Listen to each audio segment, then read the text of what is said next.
رات کے وقت اگر کوئی شخص قرآن مجید کی تلاوت کرتا ہے اور تلاوت کرتے کرتے 100 آیات پڑھ جاتا ہے تو کیا ملے گا؟ اس کے نصیب میں کیا آئے گا؟ تو نوٹ کیجئے، سنن دارمی میں حسن درجے کی حدیث ہے۔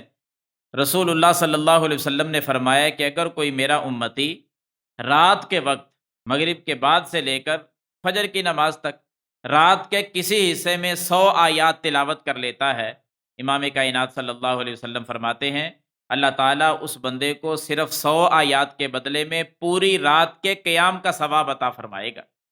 تو 100 آیات تو تھوڑا سا بندہ پڑھے تو 100 آیات ہو جاتی ہیں۔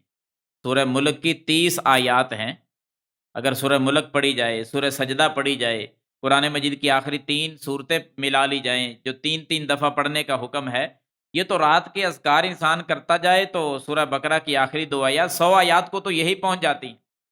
اور اگر چند آیات کم ہوں تو کوئی اور صورتیں ملا کر 100 آیات روزانہ پڑھیں اور سو جائیں، ساری رات قیام کا ثواب اللہ تعالی ہمارے نصیب میں کر دے گا۔ اللہ تعالیٰ مجھے اور آپ کو عمل کی توفیق عطا فرمائے۔